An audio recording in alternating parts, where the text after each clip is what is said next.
بسم اللہ الرحمن الرحیم۔ السلام علیکم ورحمۃ اللہ وبرکاتہ۔ ملے کچھ اس طرح باسمن وحید۔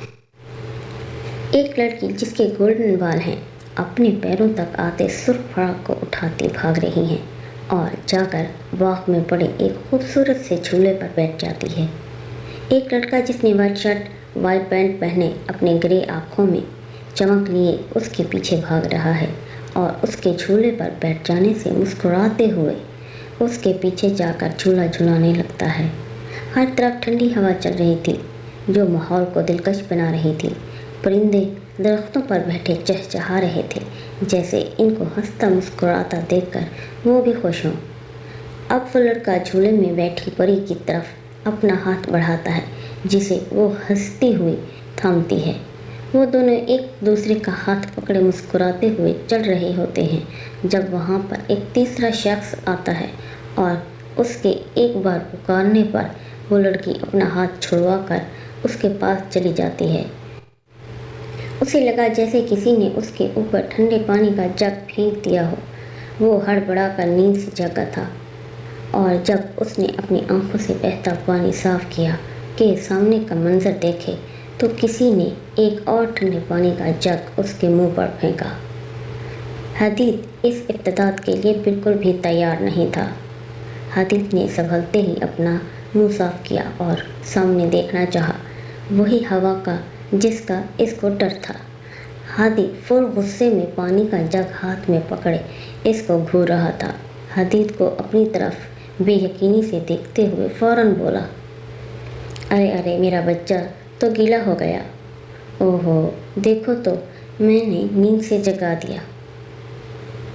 اپنے معصوم سے حدید کو، کمینے تیری ہمت بھی کیسے ہوئی مجھے بھولنے کی۔ حدید نے تو پہلے اس کی طرف دیکھتے ہوئے معصوم سی شکل بنا کر طنز کیا، پھر غصے سے اس کے اوپر جھپٹ پڑا۔ حدید نے حدید کو تکیوں سے پیٹا۔ اس کے سائڈ ٹیبل پر کانچ کا ایک شو پیس پڑا ہوا تھا۔ حدید نے وہ اسے دے مارا جو کہ حدید کی کوہنی پر لگا تو حدید نے ایک دم درد سے سی کیا۔ حدید اس کو کوہنی پکڑے دیکھ کر اپنا غصہ بھلا کر ایک دم سے اس کے پاس آیا تھا اور اس کی بازو دیکھنے لگا جہاں پر شو پیس لگا تھا۔ زیادہ تو نہیں لگی؟ حدید نے فکر مندی سے اس کی طرف دیکھتے ہوئے پوچھا۔ حدید کو اتنی سی تکلیف سے کوئی فرق نہیں پڑتا تھا، وہ تو بس اس کا غصہ ٹھنڈا کرنا چاہتا تھا، اس لیے جان بوجھ کر ایکٹنگ کر رہا تھا۔ وہ ہلکی سی خفگی لیے بولا، تجھے کیا؟ 1 ہفتہ ہو گیا گھر پر بیمار پڑا ہوں اور تو ہے کہ آتے ہی مجھ پر ظلم کرنا شروع کر دیا۔ حدید کو اور کچھ نہ سوچا نہیں، اس لیے اپنی ہی بیماری کا بہانہ بنا دیا۔ بیمار ہی ہوا تھا نا، مرا تو نہیں تھا جو ایک فون تک نہ کر سکا۔ حدید نے اس کی بازو کو جھٹکے سے چھوڑتے ہوئے کہا، میں فضول میں تمہیں پریشان نہیں کرنا چاہتا تھا۔ حدید نے نیچے فرش پر دیکھتے ہوئے انتہائی سنجیدگی سے کہا، اور اس وقت وہ اپنی جان حدید سے بچانے کے لیے جتنے جھوٹ بول سکتا تھا بول رہا تھا۔ دراصل وہ حدید کو اصل وجہ بتانا چاہتا تھا، لیکن یہ احمد کون ہے وہ پہلے اس کا پتہ کرنا چاہتا تھا، اس لیے فی الحال کچھ نہیں کہا۔ شکل سے تم بالکل بھی بیمار نہیں لگ رہے ہو۔ اگر تو نے مجھے دھوکہ دیا نا حدید، تو تجھے پتہ ہے باکسنگ ہم نے اکٹھے ہی سیکھی تھی۔ میں تیری یہ لمبی ناک توڑ دوں گا، تیری جان نکال دوں گا، اس لیے دوبارہ پوچھ رہا ہوں صاف صاف بتا دے۔ حدید کو اس کی بات پر 0% بھی یقین نہیں تھا، اس لیے وہ اسے دھمکاتے ہوئے دوبارہ پوچھنے لگا، ہاں ہے ایک وجہ، مگر میں تجھے ابھی نہیں بتاؤں گا اور نہ ہی تو مجھے فورس کرے گا، صحیح وقت آنے پر میں خود ہی بتا دوں گا۔ حدید کو پتہ تھا کہ اس سے جھوٹ بولنا فضول ہے، اس لیے وہ فوراً سیدھا ہوتے ہوئے اس کی طرف دیکھتے ہوئے کہا۔ حدید نے آگے سے کچھ بھی نہیں کہا، بس خاموشی سے حدید کے گلے لگ گیا۔ اسے پتہ تھا، اسے مان تھا کہ حدید اس سے جھوٹ نہیں بولے گا، اس لیے اس کے فوراً ہی سچ بولنے پر اسے اس پر پیار آیا۔ I miss you so much in a week. Hadi ने उसके गले लगे हुए कहा। मी टू। हदीद ने भी अपना बाजू उसके गिर्द बांधते हुए कहा। इसी वक्त कमरे का दरवाज़ा ज़ोर से खोल कर हानिया अंदर दाखिल हुई थी। हदीद और हादी की जोड़ी को देखा, जो ऐसे मिल रहे थे जैसे किसी मेले में खो गए हों और आज ही मुलाकात हुई हो। मैं मम्मा को कहती हूँ कि इनके बीच कुछ चल रहा है, लेकिन नहीं, वो मेरी बात ही नहीं मानती। शर्म तो नहीं आती आप लोगों को, दिन दहाड़े रोमांस कर रहे हैं। हानिया ने अपनी तरफ से इन्हें डराना चाहा।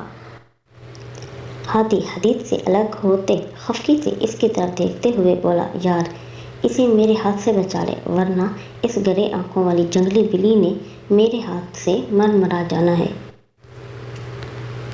हदीद ने हानिया की तरफ देखते हुए जैसे आंखों से पूछा हो कि क्यों आई हो यहाँ। जिसे समझते कॉलेज जाने के लिए यूनिफॉर्म में तैयार खड़ी हानिया फ़ौरन बोली, मैं तो आप लोगों को नाश्ते के लिए बुलाने आई थी, लेकिन यहाँ आकर लगता है कि किसी गलत वक्त पर आ गई। हानिया ने कंधे उचकाते हुए कहा। हानिया बच जाओ मेरे हाथ से, मैं कह रहा हूँ तुम्हें फिर एक दफ़ा, तुम आंटी को शिकायत लगाती हो। हादी ने इसे अपनी किसी भी कार्रवाई से वार्न करते हुए कहा और जाकर दरवाजे में खड़ा हो गया। हादी बिल्कुल ठीक कह रहा है, जब तुम हमसे लड़ नहीं सकती तो फिर पंगे भी ना लिया करो, और ख़बरदार जो आइंदा हमारे मामले में बोली। हदीद ने भी हादी के साथ साथ अपना हिस्सा डाला। डरती वरती नहीं हूँ मैं आप लोगों से, और आप लोगों का मुकाबला खुद कर सकती हूँ। हानिया मुस्तफ़ा कोई इतनी कमज़ोर नहीं है, आई समझ।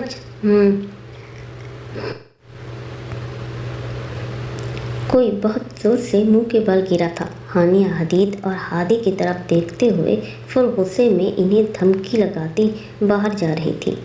जब दरवाजे में खड़े हादी ने अपना पाँव आगे किया तो वो ऊपर देखने की वजह से उलझकर सीधा ज़मीन बोस हुई थी, और उसी वक्त हादी और हदीद का कहका गूंजा था।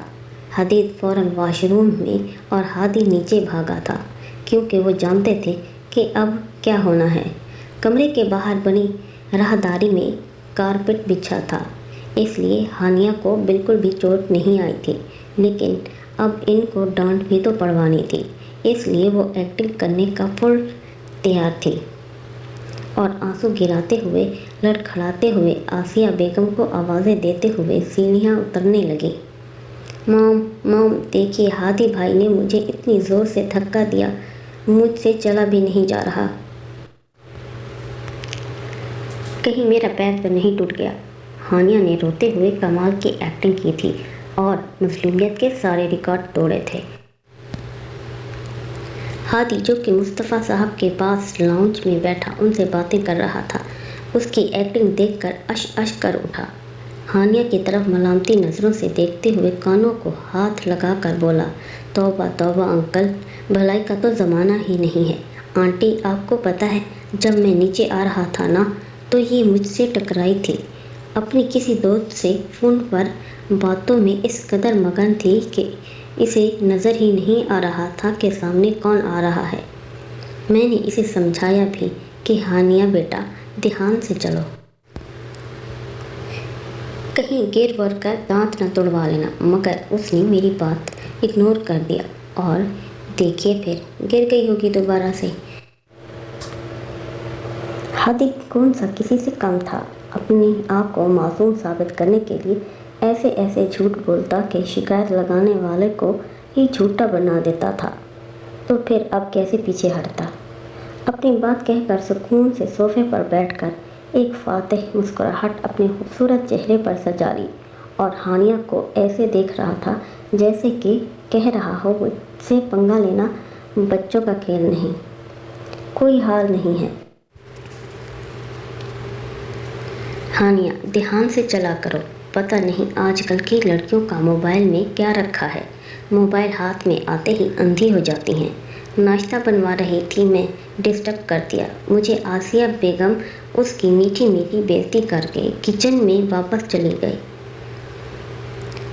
हानिया दम बहुत सी खड़ी पहले उन्हें देख रही थी, फिर अपने डैड की तरफ देखने लगी। मुस्तफ़ा साहब उसकी अपनी तरफ मुतवज्जा होते साथ ही फ़ौरन बोले, इधर आओ मेरा बच्चा, दिखाओ ज़्यादा चोट तो नहीं लगी। मुस्तफ़ा साहब ने इसे अपने पास बुलाया।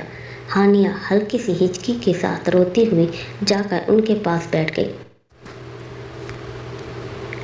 और उन अखियों से हादी को देखने लगी जो चिढ़ाने वाली मुस्कुराहट चेहरे पर सजाए इसे ही देख रहा था। हानिया को और रोना आया, यानी कि वो इस बार भी इनसे हार गई थी बेचारी। छोटी भी तो थी ना।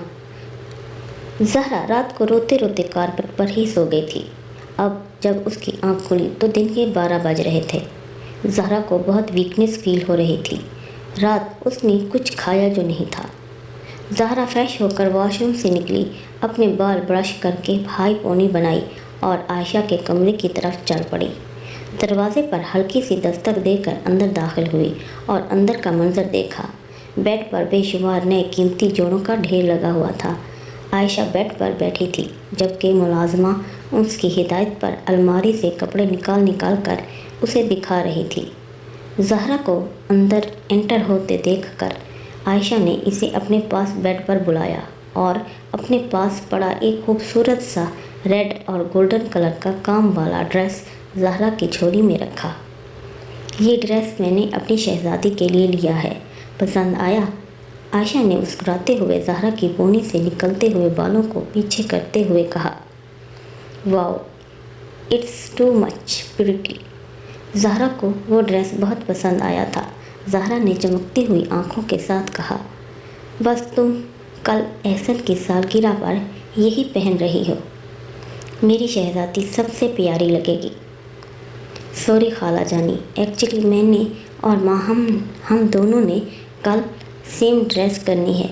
उसने मेरे लिए भी ड्रेस ले लिया है, तो मैं ये फिर कभी पहन लूँगी।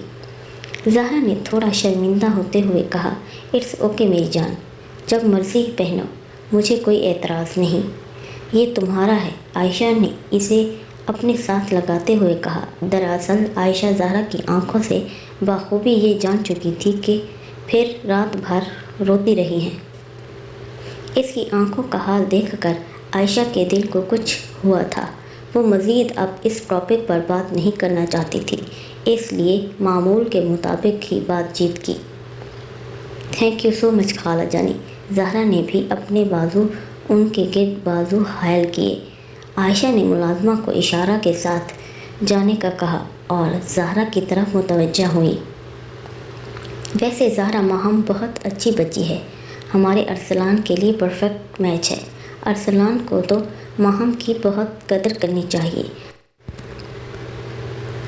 आयशा ने ज़हरा की तरफ देखते हुए कहा, जी मेरी कज़न है ही बेस्ट, और आप अरसल को तो रहने ही दें। आपको पता है फजूल में ही बेचारे को डांट देता है, छोटी छोटी बात पर गुस्सा करता है। हालांकि माहम ने कभी अरसलान को पलटकर जवाब नहीं दिया और ना ही कभी भाई से बदतमीज़ी की। ज़हरा ने शिकायत लगाने वाले अंदाज में आयशा को बताया, बहुत बुरी बात है, मैं अरसलान को समझाऊंगी। मेरे अरसल का दिल बहुत शफाफ है, बस वो किसी को इतनी जल्दी अपने दिल में जगह नहीं देता। मुझे पूरा यकीन है कि माहम उसके दिल में अपनी जगह बना लेगी और वक्त के साथ साथ सब सही हो जाएगा। आयशा ने ज़हरा के बाल संवारते हुए कहा, इंशाअल्लाह। ज़हरा ने कुछ सोचते हुए कहा, चलो उठो ज़हरा, जल्दी से जाकर नाश्ता करके आओ, फिर हमें कल की पार्टी की प्लानिंग भी करनी है। आयशा ने उसे पिचकारते हुए कहा। आयशा उसे बिल्कुल बच्चों की तरह ट्रीट करती थी। दिल नहीं कर रहा खाला जानी, ज़हरा ने मुंह बनाते हुए कहा। बिल्कुल भी नहीं, मैं कुछ नहीं सुन रही, जल्दी से जाओ और नाश्ता करके आओ। हरी अप, आयशा ने इसे अपने से अलहदा करते हुए कहा। ओके ओके, जा रही हूँ। ज़हरा मुंह बनाते हुए कमरे से बाहर चली गई। खाने के मामले में ऐसी ही थी, कभी दिल से खाना नहीं खाती थी, इसे हमेशा फोर्स करके ही खिलाना पड़ता। माहम अपने कमरे में पढ़ रही थी और काफ़ी गुस्से में थी। सुबह से उसे एक अननोन नंबर तंग कर रहा था। माहम 2 नंबर ब्लॉक कर चुकी थी। لیکن مقابل کوئی بہت ڈیٹھ واقع ہوا تھا۔ بار بار اس سم چینج کر کے کال کرتا، لیکن اس کی آواز پہچان کر ماہم کال کاٹ دیتی۔ ایک تو ماہم کا پہلے ہی پڑھائی میں دل نہیں لگ رہا تھا، اوپر سے اسے اس کالر پر بے انتہا غصہ آ رہا تھا۔ اب ایک دفعہ پھر ماہم موبائل پر ان نون نمبر سے کال آ رہی تھی۔ ماہم نے قسم کھا لی تھی کہ اسے اب تو 4 گالیوں سے نوازے گی۔ ماہم نے کال پک کرتے ہوئے بولنا شروع کر دیا، ویسے بڑے ہی کوئی بے عزت، بے غیرت اور کمینے انسان ہیں آپ۔ جب میں آپ سے بات نہیں کرنا چاہتی تو کیوں کر رہے ہیں بار بار کال؟ گھر پر ماں بہن نہیں ہے کیا؟ اپنی شکل دیکھی ہے کبھی آئینے میں؟ بڑے آئے ماہم عادل کو پرپوز کرو گے؟ ماہم تو جانے کیا کیا بول رہی تھی، اور یہ لینگویج اس نے کبھی یوز نہیں کی تھی۔ ماہم کی زبان کو بریک تب لگا جب دوسری طرف سے موجود شخص دھاڑا تھا۔ شٹ اپ، دماغ خراب ہو گیا ہے تمہارا؟ یہ کون سے لہجے میں بات کر رہی ہو تم مجھ سے؟ اپنے کسی عاشق کو بعد میں ذلیل کر لینا، امی سے بات کرواؤ میری۔ ماہم کا دل تو یہ آواز سن کر ہی بند ہو گیا تھا۔ مطلب اس نے ارسلان کے ساتھ اتنی بدتمیزی کی، وہ اس کے بارے میں کیا سوچتا ہوگا؟ ماہم کو شدید ندامت نے آ گھیرا۔ اس کی طرف سے جب کوئی جواب نہ ملا تو ارسلان دبے دبے غصے میں دوبارہ بولا، ماہم تمہیں میری آواز سنائی نہیں دے رہی؟ وہ تائی امی تو گھر پر نہیں ہیں، شاپنگ پر گئی ہیں تایا ابو کے ساتھ۔ ماہم کو شدید رونا آ رہا تھا۔ اف، ایک تو امی بھی نہ، تم میرے روم میں جاؤ، وہاں پر میری سائڈ ٹیبل کے دراز میں کیز ہوگی، وہ نکال کر میری الماری کھولو، اور سب سے نیچے والے ڈرا میں ایک بلیک کلر کی فائل پڑی ہے، 5 منٹ میں مجھے اس فائل کی پکس لے کر سینڈ کرو، انڈرسٹینڈ؟ ارسلان بہت جلدی میں اور جھنجھلایا ہوا لگ رہا تھا۔ اپنی بات کہہ کر فوراً کال کاٹ دی۔ اس کی کال بند ہوتے ہی ماہم کسی روبوٹ کی طرح بیڈ سے اتری تھی اور بھاگتے ہوئے اس کے کمرے میں گئی تھی۔ الماری کھول کر مطلوبہ فائل نکال کر اس کی پکس ارسلان کے نمبر پر سینڈ کی، اور اس دوران ماہم کو تقریباً 7 منٹ لگے تھے۔ ماہم فائل واپس دراز میں رکھنے لگی تو اسے دراز میں کچھ چمکتا ہوا محسوس ہوا۔ ماہم نے ہاتھ بڑھا کر اسے باہر نکالا تو وہ ماہم کی گولڈن کلر کی بالی تھی جو آج سے 2 سال پہلے گم ہوئی تھی۔ ماہم کو تو یقین ہی نہیں آ رہا تھا کہ ارسلان نے اس کی بالی کو اپنے پاس رکھا ہوا ہے۔ ماہم بے یقینی سے کھڑی گولڈن کلر کی خوبصورت بالی کو دیکھ رہی تھی جب نیچے سے آتی دادوں کی آواز نے اس کا مراقبہ توڑا۔ وہ اسے آوازیں دے رہی تھی۔ ماہم نے جلدی سے وہ بالی واپس اسی جگہ پر رکھی، الماری بند کر کے کمرے سے باہر نکل گئی۔ لیکن ایک سوال اس کے ذہن میں پیدا ہو چکا تھا کہ ارسلان نے اس کی بالی کو اپنے پاس کیوں رکھا ہے؟ اگر اس کو مل گئی تھی تو واپس کیوں نہیں کی؟ عجیب شخص ہے، ان کا کچھ پتہ ہی نہیں چلتا۔ دراصل ارسلان اپنی ایک میٹنگ میں بزی تھا، اور اس میٹنگ میں اس نے اپنی فائل سے سارا ڈیٹا پریزنٹ کرنا تھا جو وہ گھر بھول آیا تھا۔ اس نے اپنی امی کو لاتعداد کالز کی تھی، لیکن وہ کالز پک نہیں کر رہی تھی، اس لیے اس نے ماہم کو کال کی تھی۔ لیکن ماہم کی بات سن کر ارسلان کے دل کو کچھ ہوا تھا۔ ارسلان اس سے پوچھنا چاہتا تھا کہ وہ کس سے اور کیوں بات کر رہی ہے، لیکن اس کی میٹنگ سٹارٹ تھی، وہ اپنی میٹنگ چھوڑ کر کال کرنے آیا تھا۔ ارسلان نے ماہم کو لینڈ لائن نمبر سے کال کی تھی۔ اب وہ میٹنگ سے فارغ ہوا تھا، جو کہ کافی کامیاب رہی تھی، لیکن ایک سوال مسلسل اس کے ذہن میں گردش کر رہا تھا کہ کیا ماہم کسی اور کو پسند کرتی ہے اور اس سے فون پر بات کرتی ہے؟ وہ پچھلے آدھے گھنٹے سے اپنی چیئر پر سر ٹکائے آنکھیں موندے بار بار یہی سوچ رہا تھا، اور اب اس کے سر میں شدید درد ہونے لگ گیا تھا۔ ارسلان ایک جھٹکے سے ٹیک چھوڑ کر سیدھا ہو بیٹھا، جیسے اپنی سوچ کو جھٹکنا چاہتا ہو۔ ماہم، if you try to cheat me, I will never forgive you. You have to pay for this. When I am sincere with you, then you also must be sincere with me. Arsalan ने सामने मेज पर पड़े अपने mobile को देखते हुए कहा। उसे खुद नहीं पता था कि उसे इतना गुस्सा क्यों आ रहा है। वो तो सिर्फ माहम को अपनी मंगेतर ही समझता था ना, तो अब ये इतना जज्बातीपन क्यों? क्योंकि वो इसकी कज़न भी है। मोहब्बत तो वो नहीं करता था, लेकिन ये मंगनी उसकी मजबूरी भी नहीं है। फिर क्यों बुरा लगता है किसी और का माहम से बात करना, क्योंकि वो हमारे घर की इज्जत है। उसने लफ्ज़ हमारे घर इस्तेमाल किया था, मेरी नहीं। बेखुदी में भी उसका दिमाग सोच समझ कर अल्फाज इस्तेमाल करता था। स्ट्रेंज, उसके अंदर दिल और दिमाग की एक सर्द जंग चल रही थी और वो आज भी कुछ समझने से कासिर था। अगले दिन सुबह सुबह ही आयशा के घर में रौनक लगी हुई थी। आज एहसन की सालगिरह थी। फैसल सुबह 6 बजे ही दुबई से वापस आए थे। एहसन अपने डैड से मिलकर बहुत खुश था। आयशा भी तैयार होकर सुबह से लॉन्ज में ही मौजूद थी। हैदर साहब, नौरीन बेगम और माहम सुबह 9 बजे इनकी तरफ पहुंचे थे और ज़हरा को खुश देखकर आयशा के बेहद तशक्कुर थे। ज़हरा भी सुबह 7 बजे ही उठ गई थी। उसे माहम का बेसब्री से इंतज़ार था।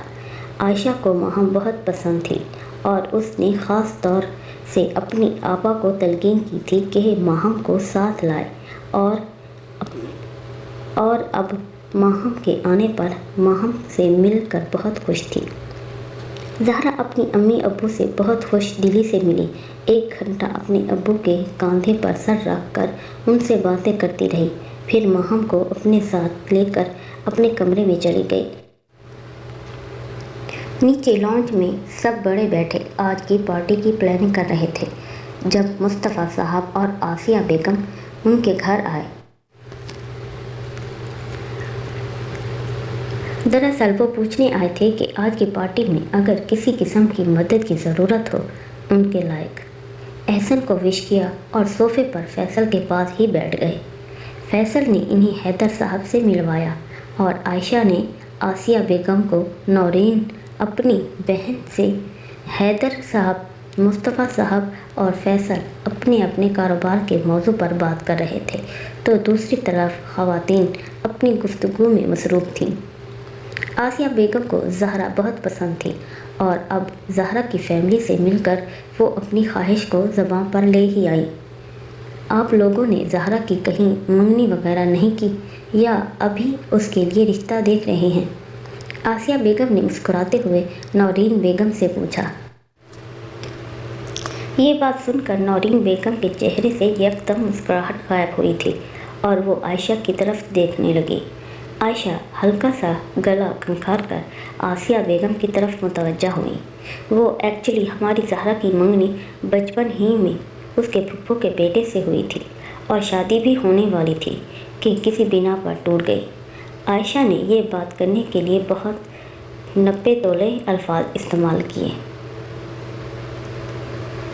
आसिया बेगम को मंगनी का सुनकर बहुत दुख हुआ था।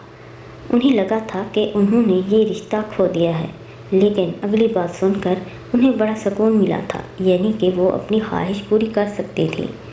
अगर आप लोग मुनासिब समझें तो क्या मैं वजह जान सकती हूँ? आसिया बेगम ने बड़े मुहतात अंदाज में पूछा। दरअसल ज़हरा का कज़न अहमद तालीम पूरी करने की गर्ज से अमेरिका गया था। उसे वहाँ पर कोई और लड़की पसंद आ गई, लेकिन ज़हरा के फुफ्फो ने फिर भी इनकी ज़बरदस्ती शादी करनी चाहिए, जिससे अहमद मेहंदी की रात ही इनकार करके अमेरिका वापस चला गया। नौरीन बेगम ने अपनी बात पूरी करके अपनी आंख में आई नमी को गैर महसूस अंदाज में साफ किया। कोई बात नहीं बहन, जो होता है उसमें अल्लाह की कोई ना कोई मसलहत ही होती है। आप फिक्र ना करें, अल्लाह ने ज़हरा के लिए बहुत बेहतर सोचा होगा। आसिया बेगम ने उनके हाथ पर अपना हाथ रखते हुए उन्हें तसल्ली दी और ख़ुद उन्होंने अपने दिल में ज़हरा को अपनी बहू बनाने की ठान ली। जी बिल्कुल, हम तो बिल्कुल भी मायूस नहीं हुए, लेकिन इन सब में हमारी ज़हरा बहुत डिस्टर्ब हुई है। आयशा ने आसिया बेगम की बात का जवाब दिया। अल्लाह पाक ज़हरा को सब्र दे, इंशाअल्लाह सब बेहतर होगा। आसिया बेगम ने आयशा की तरफ देखते हुए तसल्ली अमेज़ अंदाज में कहा। आयशा, नाश्ता भी कराओगी या आज सिर्फ बातों से ही हमारा पेट भरोगी? फैसल ने आयशा को मुखातिब करते हुए कहा। जी जी बिल्कुल, नाश्ता तो कब से रेडी है। चले सब डाइनिंग टेबल पर, मैं अभी लगवाता हूँ। सॉरी, मैं बातों में बिल्कुल ही भूल गई थी। आयशा ने थोड़ा शर्मिंदा होते हुए फैसल से कहा। अब अगर आयशा तुम इतनी प्यारी शक्ल बनाकर कहोगी तो मुझसे नाश्ता नहीं होगा। फैसल ने आयशा की तरफ देखते हुए इसे छीलने वाले अंदाज में कहा। सब ही फैसल की बात पर मुस्कुराए थे, जबकि आयशा इसकी बात सुनकर थोड़ी सी झुंझी थी। फिर फौरन ही मुलाजमा को आवाज़ देकर नाश्ते का कहने लगी। थोड़ी देर के बाद सब ही डाइनिंग टेबल पर बैठे नाश्ता कर रहे थे और साथ साथ हल्की फुल्की गुफ्तगू जारी थी। ओ माय गॉड, माहम ना करो, मुझे तो यकीन नहीं आ रहा तुमने अरसलान से कहा कि घर में माँ बहन नहीं है। शक्ल देखी है आईने में। बड़े आए माहम को प्रपोज करने। माहम ने परेशानी से ये बात ज़हरा को बताई थी, जबकि उसके बरअक्स ज़हरा का हंस हंस कर बुरा हाल था। वो माहम के सामने बार बार उसकी बात दोहरा कर हंस रही थी और माहम शर्मिंदा हो रही थी। देखो ज़हरा, मैं सीरियस हूँ। मुझे कल से ये सोच सोच कर नदामत हो रही है कि मैं उनको फेस कैसे करूँगी। वो मेरे बारे में क्या सोच रहे होंगे और तुम मेरा मजाक उड़ा रही हो। माहम को ज़हरा की हंसी पर गुस्सा आ रहा था। कुछ नहीं कहेंगे भाई तुम्हें। अगर पूछेंगे ना कि तुमने ऐसे बात क्यों की तो साफ साफ बता देना कि तुम्हें कोई तंग कर रहा था, जिसकी वजह से तुम्हें मिसअंडरस्टैंडिंग हुई। ओके, परेशान होने की ज़रूरत नहीं है, वो तुम्हें कुछ नहीं कहेगा। ज़हरा ने माहम की गोद में सर रखते हुए प्यार से उसके गाल खींचते हुए कहा। तुम्हें नहीं पता ज़हरा, उनका वो बहुत गुस्सा करेंगे। मुझे उनसे बहुत डर लगता है। माहम ने अपने गाल से ज़हरा के हाथ हटाते हुए कहा। आहा, आपको बड़ा पता है। खैरियत तो है? ज़हरा ने माहम को छेड़ने वाले अंदाज में कहा, जिस पर माहम के गाल एक लम्हे के लिए गुलाबी हुए थे। माहम ने हल्की सी मुस्कुराहट से ज़हरा की तरफ देखा था। ज़हरा जब भी मूड में होती थी तो वो माहम को बहुत तंग किया करती थी। कभी उसके गाल खींचती, कब उसके बालों को खोल देती। अगर बाल खुले होते तो उनकी लीटों को अपनी उंगली से घुमाती और उसकी गोद में तब तक सर रख कर लेटी रहती जब तक वो थक न जाती। वो अरसलान के साथ साथ माहम की भी लाडली थी। यार माहम, मुझे ड्रेस तो दिखाओ जो तुम लेकर आई हो शाम की पार्टी के लिए। बातों में लगा देती हो तुम। चलो उठो, ड्रेस दिखाओ। ज़हरा माहम को गोद से उठते हुए अपने बालों को जोड़े की शक्ल में लपेटने लगी, जो कि खुले हुए, और साथ ही अपनी अलमारी को खोल कर खड़ी हो गई। अच्छा, बैग तो नीचे ही पड़े हैं, मैं एहसन से कहकर मंगवाती हूँ। माहम कहते हुए कमरे से बाहर चली गई और ज़हरा सर खुजाते हुए अलमारी में लगे अपने कपड़ों के ढेर को देखने लगी। एहसन की सालगिरह का सारा इंतज़ाम घर में बने लॉन में किया गया था, जिसे खूबसूरती से सजाया गया था। पूरी रोशनियों में नहाया हुआ ये लॉन इंतहाई खूबसूरत लग रहा था। फैसल ने अपने बेटे एहसन के सालगिरह में हमेशा की तरह आज भी कोई कसर नहीं छोड़ी थी। सब मेहमान आ चुके थे। इब्राहिम साहब, हादी के डैड, फैसल के बहुत अच्छे दोस्त थे और इनके फैमिली रिलेशंस भी थे, इसलिए हादी की पूरी फैमिली इनवाइटेड थी। हादी एहसन को जानता था और वो उसका काफ़ी अच्छा दोस्त था। अक्सर आउटिंग पर एहसन भी हादी और हदीद के साथ जाया करता था। एहसन हादी और हदीद की दोस्ती से बहुत इम्प्रेस था और इन्हें अपने बड़े भाइयों की तरह ही समझता था। सब मेहमान आ चुके थे। फैसल आयशा का हाथ पकड़कर उसे सीढ़ियों से नीचे ला रहा था। आयशा ने एक हाथ से बैसाखी का सहारा लिया हुआ था, जबकि दूसरा हाथ फैसल ने पकड़ा हुआ था और उसे सहारा देते हुए नीचे ला रहा था। आयशा ने पर्पल कलर का घुटनों तक आता फिराक पहना हुआ था, बालों का खूबसूरत हेयर स्टाइल बनाए, रेड लिपस्टिक लगाए वो बहुत खूबसूरत लग रही थी। फैसल ने फुल ब्लैक डिनर सूट पहना हुआ था।